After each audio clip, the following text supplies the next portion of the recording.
Continuamos con La Noche.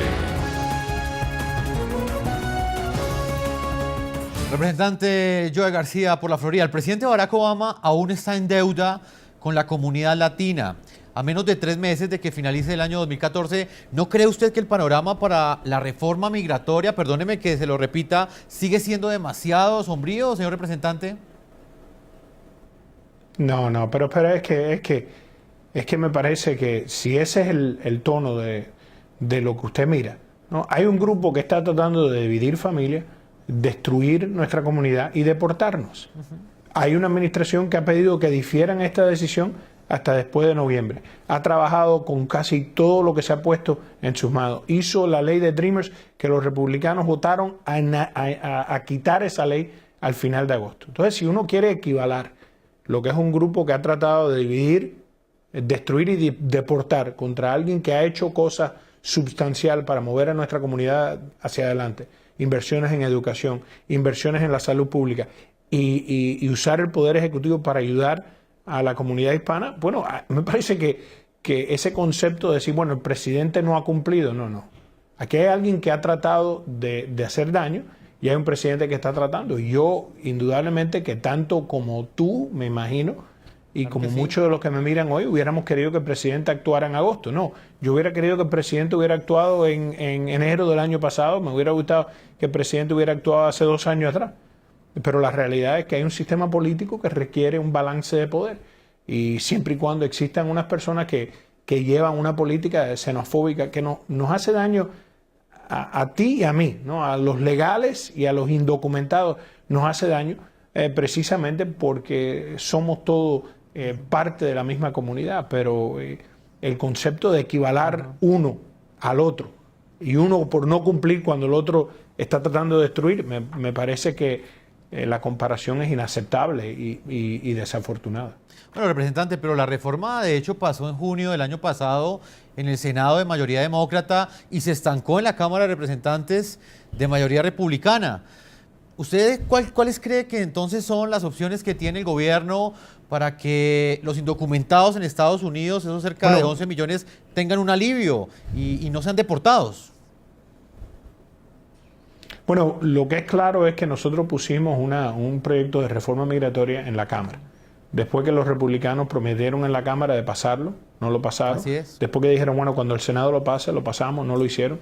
Después de lo que dijeron, bueno, cuando tengamos nuestra reunión de partido, no lo hicieron. Después de las elecciones primarias de su partido, no lo hicieron. Y después que perdió el señor Cantor, pues se abandonaron. Y entonces la última, pues le echaron la culpa a los pobres niños que se encontraban en la frontera norteamericana. Mira, yo pienso que el presidente debe usar el máximo de su poder ejecutivo y no como otros que grita y demanda. Yo me he sentado y he discutido con el presidente, no quiero decir de tú a tú porque eso es una cosa demasiado cubana, ¿no? Pero persona a persona hablando y con mucho respeto de la necesidad de que hay para hacer esto. Y lo llevo haciendo por más de 7 años. Así que hemos tenido estas conversaciones y me ha dado su palabra cuando nos sentamos recientemente que va a ser algo importante. Lo que debe hacer es acaparar el máximo de la ley. Las personas que tienen un camino hacia adelante pero está entorpecido por la ley, deberíamos darle un estatus.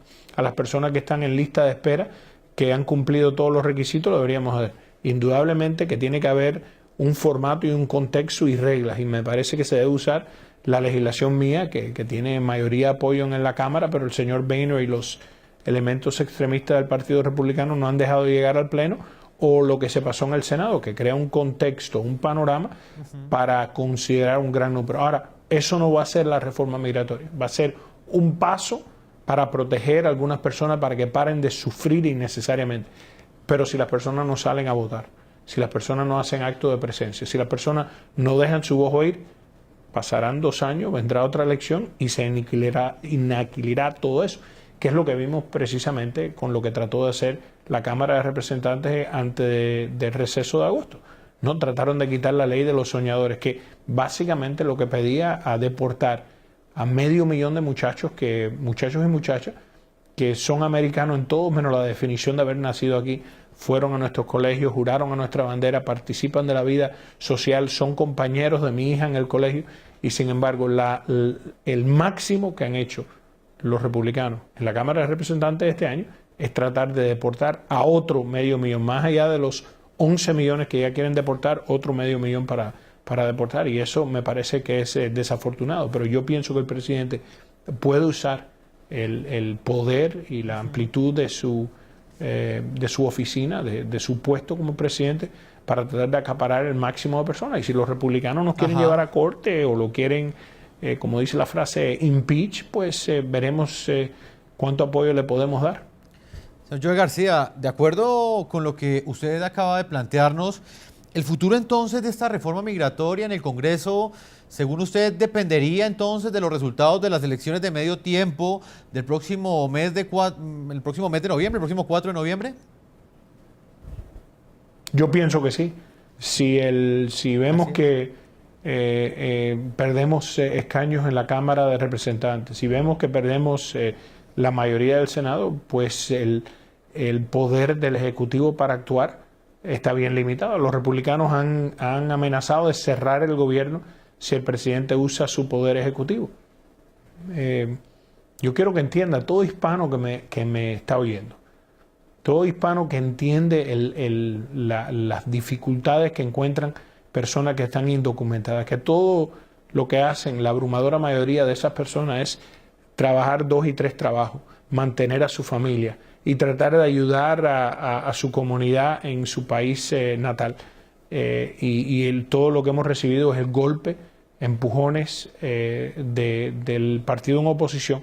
Si perdemos esta elección o si hay un declive del poder de parte del Ejecutivo, pues menos será la capacidad del presidente de proteger el máximo grupo que deberíamos bajo el poder ejecutivo. Señor congresista, ya para terminar, usted se reunió recientemente con un grupo de congresistas hondureñas para hablar sobre la crisis ocasionada por la masiva llegada de niños centroamericanos a los Estados Unidos. También ellas abogaron por la ampliación de las TPS, que son un estatuto de protección temporal para todos los que llegan a los Estados Unidos. Quisiera que me hablara del compromiso que usted adquirió como representante a la Cámara, que usted adquirió con esas congresistas que lo visitaron y que se reunieron con usted. Bueno, nosotros lo que queremos es que se mantenga la ley que le da una posibilidad de asilo político. Mira, yo soy cubano-americano y nosotros recibimos el gran beneficio de la ley de ajuste cubano que pasó el presidente Johnson en el año 67. La razón es porque todos los cubanos eran básicamente indocumentados, no habían entrado al país con un parol. La única manera de ajustar el parol era regresar a nuestro país natal o país de providencia y recoger una visa. Como los cubanos no podían regresar a Cuba, pues el presidente Johnson con el Congreso pasó una ley que nos acaparó, una ley que sigue en vigencia hoy en día. Así que yo entiendo precisamente el trauma que encuentran las personas. Si tú miras los países de Centroamérica y te das cuenta que de Nicaragua no estamos teniendo una gran venida, ¿por qué es eso? Bueno, precisamente porque Nicaragua tuvo NACARA. NACARA pudo reunir las familias que habían sido divididas con la guerra civil y la inmigración y exilio nicaragüense, y pudo crear un camino hacia adelante a los que tenían familia en los Estados Unidos. Sin embargo, uno mira las personas de El Salvador o Honduras que llevan más de una década en TPS, familias divididas, a donde el padre o la madre que está en los Estados Unidos tiene estatus político, tiene estatus legal, y entonces no puede salir al país a ayudar a su familia, no puede traer a su familia. Me parece que es una crueldad. Y lo que yo hablé con las congresistas hondureñas, pues es decir, que había que tener una retórica adecuada aquí. Me parece que Honduras ya la ha adoptado. Indudablemente que es más fácil invertir en Centroamérica, y lo que le hablé era que necesitábamos un estilo Plan Colombia, menos militarizado, pero un plan Colombia para Centroamérica, para poder reforzar las instituciones y reforzar las oportunidades. Mira, ningún niño migra, vamos a estar claros. Las migraciones de niños vienen por necesidades provocadas por el proceso migratorio. La abrumadora mayoría de los niños que están inmigrando tienen sus padres en los Estados Unidos. ¿Y quién no piensa que un niño o una niña debe estar con su padre? Eso es claro y obvio, y me parece que ha sido obvio dentro de la ley norteamericana desde que se crearon requerimientos de inmigración. Y precisamente necesitamos una ley que comprenda esos nexos familiares, entienda que hay personas que no califican a venir y van a tener que regresar, pero indudablemente no divida familias, sino ofrezca la oportunidad para que esas personas se reúnan. Mira, a largo plazo no existe en la historia del mundo un país que llegó a grandeza perdiendo a sus ciudadanos. Todo país de poder, todo país que hace mella en la historia de la humanidad, son países que reciben inmigrantes. En los próximos 15 años nosotros no solamente necesitamos los 11 millones que están indocumentados que se incorporen a la economía legal de nuestro país, pero necesitamos otros 7 millones que entren al proceso norteamericano para poder una persona como yo retirarse, para poder tener los recursos necesarios para seguir creciendo como la sociedad más avanzada del mundo. Y ponernos a castigar, a vejar, a ignorar, a abusar de esas personas que todo lo que vienen es aquí a dar sus sueños, su sudor y sus aspiraciones a este país, es una política mala. Y te digo esto, si hay algo que este país ha hecho muy bien tras su historia, es encontrar una solución para los problemas. Entre ellos ha sido un país muy progresista en la inmigración, aunque hay momentos de xenofobia nacional que provocan racismos desafortunados. Pero a largo plazo encontramos una solución y como encontramos después de una generación o dos, pues uno celebrará una fecha patria del país de su proveniencia o la proveniencia de sus padres, pero el resto del tiempo se define como americano. Y me parece que eso es algo bonito y habla del éxito de la cultura norteamericana y del gobierno y la nación norteamericana. Señor Joe García, congresista, representante de la Cámara por el Estado de Florida, yo le agradezco por haber estado con nosotros, con toda nuestra teleaudiencia del programa La Noche del canal NTN24 en todo el continente americano. Muchas gracias. Gracias a ti. Hasta luego. Ahí escucharon ustedes, era Joe García, congresista demócrata. Él hace parte del caucus hispano, que en los últimos 3 días estuvo reunido para hablar de la situación y de la problemática que enfrentan los latinos, los hispanos en los Estados Unidos. Estamos haciendo un especial a propósito del mes de la herencia hispana, hablando con congresistas de origen hispano. Ya hablamos en la primera parte con Joe García, de origen latino. Vamos a estar con Henry Cuellar, quien estará con nosotros desde la ciudad de Washington, en los Estados Unidos. Él es representante de la Cámara por el estado de Texas. Ya regresamos a la segunda parte de este programa La Noche.